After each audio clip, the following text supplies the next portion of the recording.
네요. 우리 손 오른손 높이 들고 나는 복된 사람이라고 우리 함께 외치도록 하겠습니다. 나는 천지를 지으신 여호와께 복을 받는 자입니다. 아멘. 맞습니다. 천지를 지으신 여호와께 복 받는 우리 성도님 되시기를 주님의 이름으로 소망합니다. 우리 옆에 있는 성도님들과 인사 한번 하겠습니다. 주님의 이름으로 사랑합니다. 이렇게 인사하겠습니다. 감사합니다. 하나님께서 우리 예배 받으시고 우리를 통하여 영광 받으실 줄 믿습니다. 인터넷에서 재미있는 사진 하나를 발견했습니다. 아동복 옷 라벨에 있는 세탁 방법에 관한 이야기인데요. 우리 함께 사진 잠깐 보여주시면 보고 하겠습니다. 요게 아동복에 달려있는 세탁 방법에 관한 일이에요. 혹시 여기에 뭐라고 쓰여 있는지 아세요? 엄마한테 부탁해. 그러니까 아이들의 아동복의 세탁 방법이라고 실제 옷에 이렇게 쓰여져 있대요. 엄마한테 부탁해. 이것을 보면서 얼마나 웃었는지 모릅니다. 아무것도 모르는 이 아기가 네가 하려고 하지 말고 그냥 이거 누구한테 부탁하라고요? 엄마한테 부탁하라고. 참 시사하는 바가 많이 있죠. 우리가 오늘 말씀 바라보면서 우리의 성도는 이거 바라보면서 하나님께 부탁하고 예수님께 부탁하는 우리 성도님들 되기를 바랍니다. 한 분야에서의 최고들이 있죠. 그것을 우리는 달인이나 장인 혹은 전문가, 프로페셔널 혹은 스페셜리스트, 마스터 등이라는 단어로 그 사람들의 장인됨을 이야기합니다. 삶의 여러 분야의 전문 지식 그리고 그 일을 평생 동안 하신 분들을 우리는 이렇게 높여드립니다. 아까도 이 세탁 방법은 엄마에게 부탁해라고 이야기했던 것도 가정의 일을 제일 잘하는 분들은 바로 엄마이기 때문에 엄마에게 부탁하라고 이야기된 것 같습니다. 2000년 전에 갈릴리 배에서는 갈릴리 호수 혹은 갈릴리 바다에서는 가업 대대로 물고기를 잡아서 생활하는 어부들이 있었습니다. 그들은 고기 잡는 전문가였고요. 어디 가면 고기가 잘 잡히고 어디 가면 못 잡힌지 누구보다도 잘 아는 사람들이었습니다. 근데 그 사람들이 밤이 새도록 낚시를 하고 그물질을 했는데도 고기를 한 마리를 잡지 못합니다. 그때 예수님께서 그 어부들에게 나타난 장면이 바로 오늘의 말씀인데요. 그때 예수님께서 그 어부들에게 가서 한 곳에서 깊은 곳에 그물을 던지라고 말씀합니다. 어부들의 입장에서 한번 좀 생각을 해볼게요. 굉장히 자존심 상할 만하고 짜증이 날 만한 상황입니다. 왜냐하면 전문가인 자기들도, 달인이라고 이야기하는 자기들도 한밤을 꼬박 세워서 이 고기를 한 마리도 잡지 못했는데, 그때는 예수님과 제자들이 처음 만나는 장면이잖아요. 30 정도 되어 보이는 젊은 청년이 와가지고 깊은 곳에 가서 그물을 던지라고 하니 이 어부들이 조금 짜증이 날 만도 합니다. 그런데 그 어부들이 그 청년의 말, 30살 정도밖에 안 된 그 청년의 말에 순종했더니 기적이 일어나는 장면이 바로 오늘 말씀에 기록이 되어 있습니다. 어마어마한 고기가 잡히고요. 그것을 통해서 오늘 몇 가지 하나님의 은혜를 함께 좀 나눠보려고 합니다. 첫 번째 우리가 좀 고민해 봐야 할 문제는 뭐냐면, 아까 서두에서 제가 이야기했는데 갈릴리 바다인가 아니면 갈릴리 호수인가에 대한 질문입니다. 예수님께서 제자들을 부르시고 사역을 시작한 곳이 바로 갈릴리라는 지역인데요. 사진 잠깐 보면서 함께 말씀 나누도록 하겠습니다. 지도에서 보면 갈릴리 호수는, 갈릴리 바다는 요단강을 중심으로 위에 있고 저 물이 그대로 흘러서 사해로 내려가게 됩니다. 갈릴리 호수만 좀 이렇게 확대해서 본 사진을 좀 함께 보겠습니다.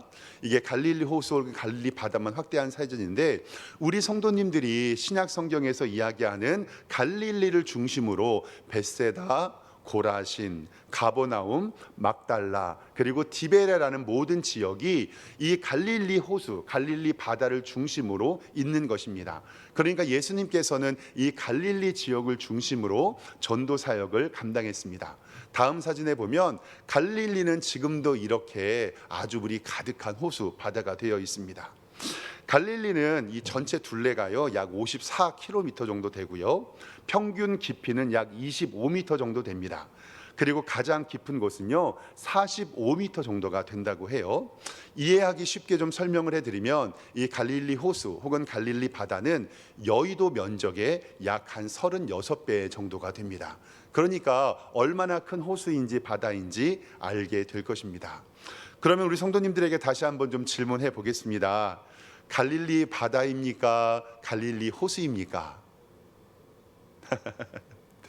갈릴리 바다, 갈릴리 호수, 게네사렛 호수, 디베레 호수 모두 다 같은 곳을 이야기하고 있습니다. 우리 성도님들에게 질문한 것처럼 저도 늘 궁금했습니다. 갈릴리 바다인가? 아니면 갈릴리 호수인가? 엄밀히 말하면 저것은 민물입니다. 그런데 물이 빠지면 사이를 통해서 바닷물이 들어와서 지금도 이스라엘 백성들은 저것을 중요한 식수로 사용하기 때문에 그 수위를 높이려고 애쓰고 있습니다. 그런데 바다와 붙어 있지 않고 그 위에는 민물이 있기 때문에 엄밀히 말하면 바다가 아니라 호수라고 말하는 것이 옳겠습니다. 그런데 성경은 의도적으로 어느 성경에서는 바다라는 단어를, 어떤 성경에서는 호수라는 단어를 의도적으로 사용하고 있습니다. 그래서 제가 헬라어 원문과 영어 성경과 한글 성역을 참고하고 이 호수, 그다음에 호숫과 바닷과 바다라고 쓰여진 것을 다 찾아봤는데 어떤 특징이 있냐면 복음서의 기자가 누구냐에 따라서 사용하는 단어가 달랐다라는 것을 성경을 통해서 알 수 있습니다. 이건 굉장히 두드러운 특징인데요. 우리 PPT 자료를 보면서 함께 좀 알아보도록 하겠습니다. 먼저 마태복음에는요, 갈릴리 해변 4장 18절과 그리고 마태복음 8장 24절에는 바다에 큰 놀이 일어났다. 그리고 마태복음 14장 25절에는 바다 위로 걸어서라는 말씀을 통해서 마태복음을 기록한 마태는 갈릴리를 바다라고 칭했던 것을 보게 됩니다. 그리고 원어 성경과 영어에서도 분명히 sea라는 단어를 사용했습니다. 마가복음도 마찬가지입니다. 마가복음도 1장 16절에는 갈릴리 해변, 5장 1절에는 바다 건너편, 마가복음 3장 7절에는 제자들과 함께 바다로 가셨다라는 이야기로 원어도 다 바다로 기록이 되어 있고요. 그리고 영어 성경도 다 바다라고 기록이 되어 있습니다. 그런데 누가복음은 조금 다릅니다. 누가복음은 5장 1절에 보면 게네사렛, 이 게네사렛이라는 것이 갈릴리를 이야기하는데 누가복음은 게네사렛 호숫가라는 단어를 씁니다. 그리고 누가복음 8장 23절에는 광풍이 호수로라는 단어를 씁니다. 나중에 혹시 성경을 보시다가 마태복음과 마가복음에서 한 번은 갈릴리 호수라고 사용된 것도 있지만 원어 성경과 영어 성경을 찾아보면 마태복음은 갈릴리 바다라는 단어를 사용했고 누가복음에서만 갈릴리 호수라는 단어를 사용한 것을 성경은 알 수 있습니다. 조금 정리를 해보면 마태복음과 마가복음은 갈릴리 바다라는 단어를 사용했고 누가복음은 갈릴리 호수라는 단어를 사용했습니다. 그러니까 예수님의 제자 마태의 동역자 마가는 갈릴리 바다, 사도 바울의 동역자였던 의사 누가는 갈릴리 호수라는 단어를 사용한 것은 알고 있습니다. 저는요 어렸을 때 경기도 성남이라는 지역에서 살았습니다. 모란 지역에서 살았는데 그 성남에서 서울로 가장 가까운 지역이 서울 잠실과 강변 그 지역이 성남에서는 좀 가깝거든요. 유치원 때 버스를 타고 시외버스를 타고 서울로 갈 때 지금도 기억이 나요.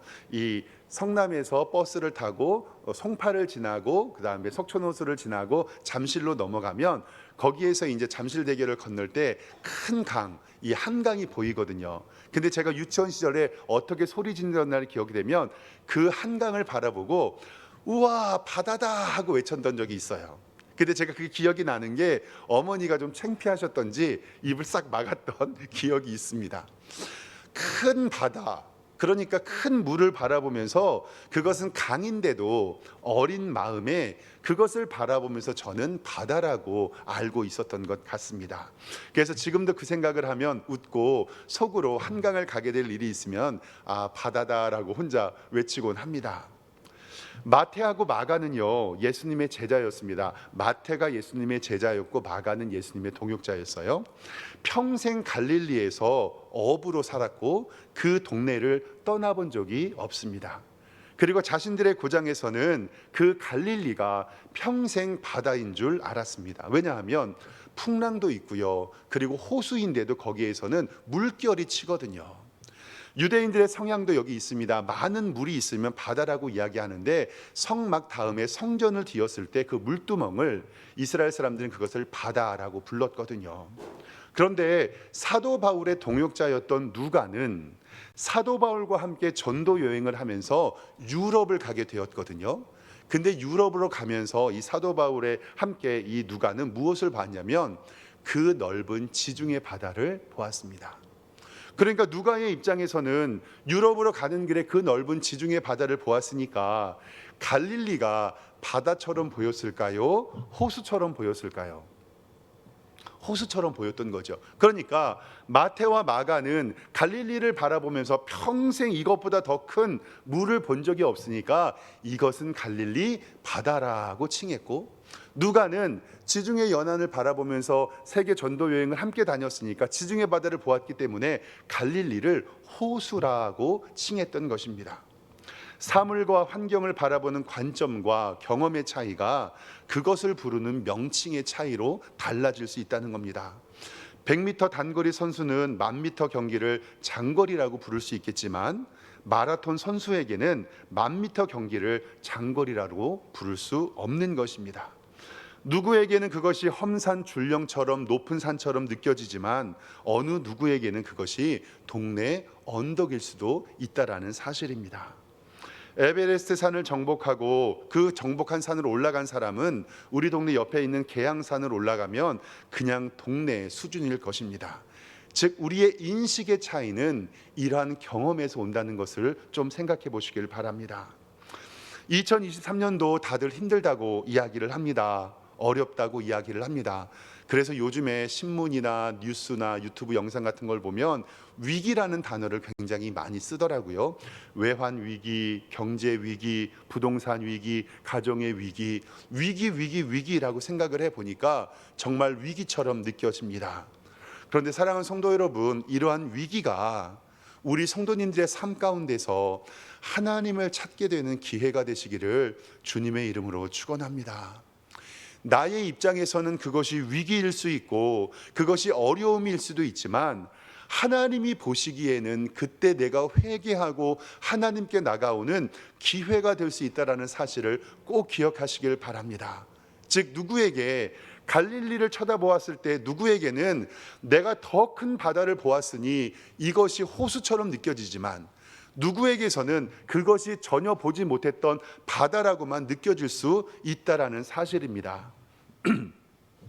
그러니까 우리의 인생에 위기가 있을 때 그때는 위기가 아니고 하나님을 찾고 하나님을 의지하고 하나님을 바라볼 수 있는 기회가 된다는 것을 꼭 기억하시길 바랍니다. 우리의 앞길에 걸림돌이 있을 때 믿음의 눈으로 보면 그것은 걸림돌이 아니라 우리의 디딤돌이 될 수 있다는 것을 꼭 기억하시길 바랍니다. 바로 이 관점의 차이가 우리의 믿음의 차이를 가져오게 하는데, 사랑하는 성도 여러분께 여쭙겠습니다. 갈릴리는 바다입니까? 호수입니까? 더 큰 바다를 봤던 분은 호수처럼 느껴질 것이고 아직 거기에 머무르시는 분은 바다로 보일 것 같습니다.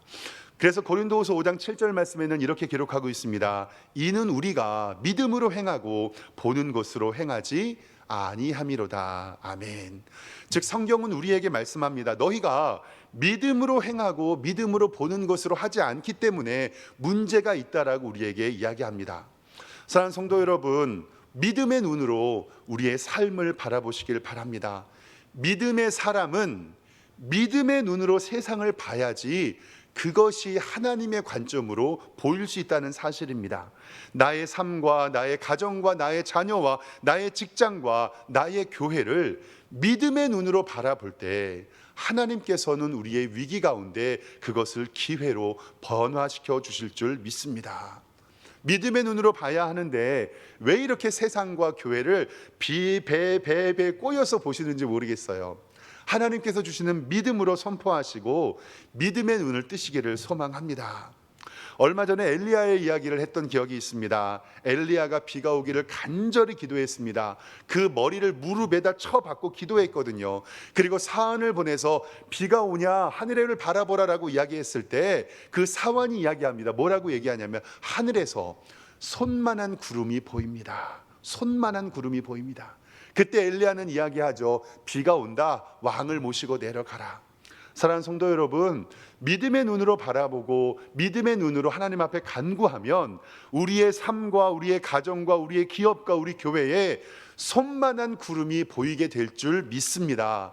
우리가 기도하고 우리가 간구하고 우리가 소망하는 일들이 하나님께서 움직이게 하시고 꿈틀거리게 하셔서 그 손만한 구름으로 엄청난 비구름이 될 줄 믿습니다. 예레미야 29장 11절 하반절 말씀 계속 말씀드릴 거예요. 너희를 향한 나의 생각은 평안이요 재앙이 아니니라. 너희에게 미래와 희망을 주는 것이라고 우리에게 분명히 말씀합니다. 하나님께서 우리에게 주시는 마음은 절대로 재앙이 아니라 평안이고 미래의 희망임을 믿으시는 여러분들과 제가 되기를 주님의 이름으로 축원합니다. 이제는 문제 해결되었습니다. 갈릴리가 바다인가 아니면 호수인가? 두 번째로 살펴볼 것은 뭐냐면 하나님께 순종하는 자가 복을 받는다는 사실입니다. 다시 본문으로 돌아가겠습니다. 예수님은 바로 베드로에게 간 것이 아니라 시몬 베드로의 배에 오르시고 조금 떼기를 청하시고 앉으사 무리를 가르치신 것 같아요. 왜 이렇게 된 것 같으냐면 많은 사람들이 모여 있으니까 사람들은 이 호숫가 곁에 앉아 있고 예수님께서 이 호숫가에 있는 사람들에게 말하기 어려우니까 배를 타고 나아가서 이동형 이 무대를 만들어서 거기를 강대상으로 두고 설교를 하신 것으로 보입니다. 서두에 이야기했던 것처럼 베드로는 어부죠. 전문가죠. 그런데 30살 먹은 청년이 와서 깊은 데로 그물을 던지라고 하면 순종할 가능성은 거의 없습니다. 그리고 이 당시에 어부들의 상황은 어떻게 됐냐면 오늘 2절 말씀을 같이 성경으로 보면 어부들은 배에서 나와서 그물을 씻고 있었다라고 성경은 이야기합니다. 그러니까 밤새도록 그물을 던졌는데 잡히지 아니했어요. 그래서 투덜투덜 거리고 있어서 어부들은 배에서 그물을 씻고 정리하고 있는데 예수님께서 갑자기 나와오시더니 누가복음 5장 4절 말씀에 시몬에게 이르시되 깊은 데로 가서 그물을 내려 고기를 잡으라라고 이야기합니다. 만약에 제가 어부의 입장인데 30살 먹은 청년이 와서 저기 안에 들어가서 깊은 데로 가서 그물을 던지라고 하면 저는 에이 시끄러워요 이러고 말 것 같은데 이 신기하게 베드로는 이 예수님의 말씀에 순종합니다. 아마도 자기가 그물을 깁고 청소할 때 옆에서 설교하셨던 예수님의 음성을 들었을 것이라고 추측이 됩니다. 그리고 그 가르침을 듣고 아 저분은 다르구나라는 것을 마음속으로 느꼈을 것입니다. 저 청년은 범상치 않다. 한 번 말을 들어봐도 괜찮을 것 같다라는 생각을 들고 시몬 베드로가 5절 말씀에 이렇게 얘기합니다. 시몬이 대답하여 이르되 선생님 우리들이 밤이 새도록 수고하였으되 잡은 것이 없지만은 말씀에 의지하여 내가 그물을 내립니다. 여기서의 베드로가 예수님을 향하는 호칭이 선생님이었다는 것을 좀 기억해 주시고요. 그리고 여기에서는 어느 정도의 믿음은 있었지만 약간의 두려움은 있었습니다. 밤이 새도록 수고하여 잡은 것은 없지만 예수님께서 하신 그 말씀에 의지하여 내가 그물을 내리겠습니다라고 이야기합니다. 그리고 6절 말씀에 그렇게 하니 고기를 잡은 것이 심히마다 그물이 찢어지도록 잡았다라고 성경은 이야기합니다. 7절에 이에 다른 배를 동무에게 손짓하여 와서 도와달라고 하니 그들이 와서 두 배의 채움에 그 배가 잠기게 되었다고 성경은 이야기합니다. 베드로의 입장에서는 이해가 되지 않았습니다. 낯선 청년이 자기 배에 와서 올라와서 말씀을 가르치고 깊은 곳에 그물을 던지라고 하여 그리하였는데 자식의 노력과 수고로는 얻을 수 없는 결과가 나타나게 됩니다. 스스로 물고기 잡는 어부 전문가 달인이라고 생각했는데 단순히 깊은 곳에 그물을 던져보지 않는 것이 아니었을 때도 불구하고 그 예수님의 말씀에 순종했을 때 이 베드로는 엄청난 풍요로움을 맛보게 된 것을 성경은 이야기하고 있습니다. 그래서 베드로는 본능적으로 알아차렸습니다. 이분은 메시아다. 그래서 8절 말씀에 시몬 베드로가 이를 보고 예수의 무릎 아래 엎드려 이르되 그 다음에 호칭이 선생님에서 무엇으로 바뀌었어요? 주여 나를 떠나소서 나는 죄인이로소이다. 아멘. 베드로뿐만이 아니라 그 주변의 모든 사람이 놀랍니다. 천지 만물의 주인이시고 우리의 머리털까지 세신 하나님의 아들 예수 그리스도께서 고기를 조금 잡히게 해주신 것은 예수님의 능력에 비해서는 아무것도 아닙니다. 그런데 여기에서 이러한 기적이 어떻게 가능했습니까? 어떻게 해서 베드로가 이 많은 물고기를 잡을 수 있었습니까? 그것은 바로 순종으로만 가능했다는 것을 꼭 기억하시길 바랍니다. 5절 하반절 말씀에 의지하여 그물을 내렸다라는 이 말씀, 실질적으로는 예수님이 깊은 곳에 가서 그물을 내려라 했던 그 말씀에 실질적으로 순종했지만, 이것을 지금의 2000년 뒤에 우리의 것으로 적용하면 하나님의 말씀에 순종해야만 우리는 하나님의 복을 받을 수밖에 없다는 것을 성경은 이야기하고 있습니다. 왜냐하면 말씀에는 능력이 있기 때문에 그렇습니다. 이 말씀이 바로 예수 그리스도시고, 요한복음 1장 14절 말씀에 말씀이 육신이 되어 우리 가운데 거하심에 우리가 그의 영광을 보니 아버지의 독생자의 영광이요 은혜와 진리가 충만하더라라고 우리에게 말씀하고 있습니다. 예수님의 공생의 기간에 기적을 맛보고 병고침을 받고 풍요로운 삶을 얻었던 모든 성도들의 특징, 즉 하나님 앞에서 은혜를 받는 성도들의 특징은 바로 순종의 사람이었던 것이요, 그리고 그 순종은 하나님의 말씀의 순종이었다는 것을 꼭 기억하시길 바랍니다. 우리 석샘교회 성도님들이 2023년도에는 말씀의 깊이를 깨닫고 말씀으로 은혜 받고 말씀의 순종에 복 받는 우리 성도님 되시기를 주님의 이름으로 축원합니다. 매일 아침마다 매일 성경으로 묵상하고 하나님의 말씀 듣고요, 그리고 이제는 기도하면서 준비하고 있는데 3월부터는 성경 개요라는 프로그램으로 오전에 한 클래스, 저녁에 한 클래스를 준비해서 우리 성도님들과 함께 말씀 공부하려고 합니다. 왜냐하면 이 말씀이 우리 가운데 들어가야 우리가 변화를 받고 하나님의 복을 받기 때문에 그렇습니다. 베드로가 말씀에 순종하여 복을 받았던 것은 이 엄청난 물고기를 받은 것뿐만이 아니라 다른 사람에게도 영향력을 줬던 것을 성경은 이야기합니다. 이것은 바로 복 받은 사람의 영향력이 다른 사람에게 전가되는 것인데요, 9절 말씀에 보면 이는 자기 및 자기와 함께 있는 모든 사람이 고기를 잡힌 것으로 놀라고, 10절에 세베대의 아들로서 시몬의 동업자인 야고보와 요한도 놀랐다라고 이야기하고, 여기에 있는 모든 사람이 나중에는 다 예수님의 제자가 된 것을 이야기하고 있습니다. 오늘 말씀은 고기를 잡아서 풍성하게 된 것에 대하여 놀랍니다. 그런데요, 내가 예수님을 믿고 영생의 복을 누리면은요, 우리 성도님들이 변화한 그 사실에 세상 사람들이 놀란다는 사실을 꼭 기억하시길 바랍니다. 우리의 삶의 태도와 목적이 바뀝니다. 미래와 희망의 소망이 보입니다. 살아가는 이유가 분명하게 되고요, 그리고 가장 중요한 것, 우리는 죽음이 두렵지 않게 됩니다. 그렇기 때문에 우리는 달라질 수밖에 없고, 그것을 우리의 주변 사람이 먼저 알게 됩니다. 내가 예수님을 믿으면 그동안 안 보였던 것들이 보이고요, 하나님의 음성을 듣게 되면 그 말씀에 순종하는 기쁨이 있고, 그리고 하나님의 복을 누리게 된다는 사실을 우리는 꼭 기억하기를 바랍니다. 우리 교회 등록한 한 성도님께서 얼마 전에 교회에서 식사하면서 교제를 하는데 저한테 이런 얘기를 해요. 목사님 예수님을 믿으면 복 받는다고 했고 주변이 은혜 받는다고 하셨잖아요. 그 성도님의 고백이에요. 제가 회사에 들어간 이후에 회사가 더 발전하고 부흥합니다. 그리고 제가 어느 식당에 들어가면 제가 들어간 다음에 손님이 막 몰려옵니다. 그래서 제가 당연한 일이라 그랬어요. 예수님 믿고 내가 복을 받으면 나로 인하여 주변 사람들이 하나님의 복을 누리게 됩니다.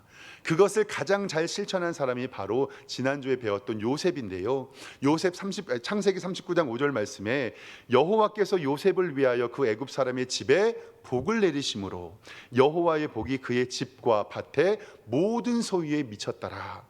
창세기 39장 21절에 요셉이 옥에 갇혔으나 그에게 인자를 더하사 간수장에게 은혜를 받게 하셨더라. 아멘.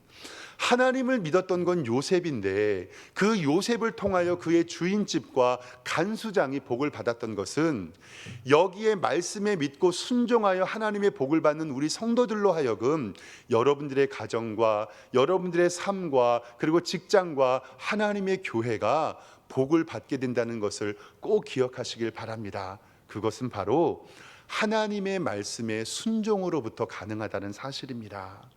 그리고 마지막 세 번째입니다. 마지막 세 번째는 이들은 하나님의 사역을 감당하는 축복을 받게 됩니다. 피조물인 우리의 인간이 창조주인 하나님의 일을 감당한다는 것은 엄청난 축복입니다. 말씀에 순종하여 복을 누리는 베드로에게 예수님께서 말씀합니다. 오늘 10절 하반절에 시몬에게 이르되 무서워하지 말라. 이제 후로는 내가 사람을 취하리라. 11절에 그들이 배를 육지에 대고 모든 것을 버려두고 예수를 따르니라. 어부에게 있어서의 만선의 축복은 가장 대단한 일일 것입니다. 그 그물을 찢어주는 풍성함을 누리니 얼마나 기뻤을까요? 근데 여기에서 중요한 영적 진리가 있습니다. 만선의 기쁨을 누리고 너가 잘 되고 번성하고 부유하게 되면 그 다음에 뭐 할래? 라는 질문입니다. 건강 있고 돈 있고 명예 있고 자녀들 성공하면 뭐 할래? 라고 말씀하시는 하나님의 음성입니다. 그때 예수님께서는 너희가 사람을 취하리라. 마태복음 4장 19절 말씀에는 말씀하시되 나를 따라오너라 내가 너희를 사람을 낚는 어부가 되게 하신다라고 우리에게 말씀합니다. 평생에 고기만을 낚았던 어부들에게 눈 높이를 맞추어서 설명하고 이제는 너희를 사람을 낚는 어부가 되라고 우리를 부르신 것을 이야기합니다. 이 일을 위하여 예수님은 3년 동안 공생애를 함께 보내시고 그들을 훈련시키시고 양육하시고 제자 만드신 것을 보게 됩니다. 그리고 마지막에 승천하실 때에 오후 예배 때마다 사도행전 말씀을 통해서 그들에게 명령하신 지상명령 마태복음 28장 19절입니다. 그러므로 너희는 가서 모든 민족으로 제자를 삼아 아버지와 아들과 성령의 이름으로 세례를 주고 내가 너희에게 분부한 모든 것을 가르쳐 지키게 하라. 그리고 약속해 주셨죠. 볼지어다 내가 세상 끝날까지 너희와 항상 함께 있느니라. 아멘. 사랑하는 성도 여러분, 이것이 바로 교회의 존재의 이유고 예수님께서 제자를 부르신 목적입니다. 제자 삼고 세례 주고 가르치고 이 일을 위하여 예수님의 제자를 부르시고 훈련시키셨는데 사랑하는 성도 여러분, 이 일을 위해서 하나님께서는 교회를 세우셨고 그리고 여러분들을 하나님의 교회로 부르신 것을 꼭 기억하시길 바랍니다. 그들은 어떻게 하나님 앞에 철저하게 순종했냐면 11절에 그들이 배들을 육지에 대고 모든 것을 버려두고 예수를 따르니라. 마태복음 4장 22절에는 그들이 곧 배와 아버지를 버려두고 예수를 따르니라. 여러분들에게 여러분들이 하시는 일, 가족, 직장 다 버리고 신학교 가라고 드리는 말씀이 아닙니다. 제자들은 모든 것을 버리고 예수님을 따라간 것처럼 지금 우리가 이 삶을 살아가는 삶의 현장에서 과연 여러분들과 나의 우선순위는 무엇인가라고 질문하시는 하나님의 음성입니다. 지금 내가 최고의 가치를 두고 내가 목적을 두고 살아가는 것이 무엇이냐, 이 질문을 예수 그리스도께서는 우리에게 하고 계시는 것입니다. 그럼 여러분들에게 이런 질문이 오겠죠. 예수님을 따르는 것이 지금 우선순위가 되어 있으십니까? 이 질문에 사도 바울은 빌립보서 3장 7절에 이렇게 이야기합니다. 무엇이든지 내게 유익하던 것을 내가 그리스도를 위하여 다 해로 여기고 또한 모든 것을 해로 여김은 내 주 그리스도 예수를 아는 지식이 가장 고상하기 때문이라.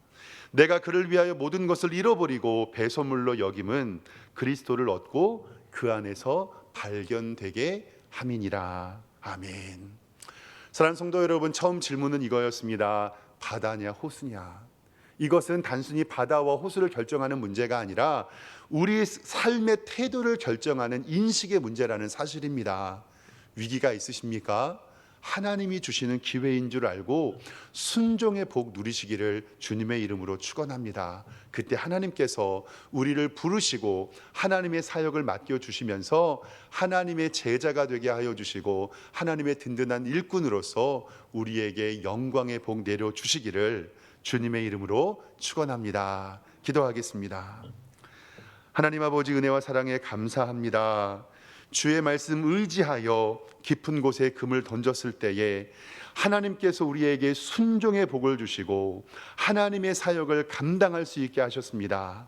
오늘 이 시간에 말씀 보고 기도하는 우리들에게 인식의 변화와 경험의 변화가 있게 하여 주시고 하나님의 순종으로 말미암아 순종의 복을 누려 하나님의 사역을 감당하는 우리 성도들로 인도하여 주시옵소서.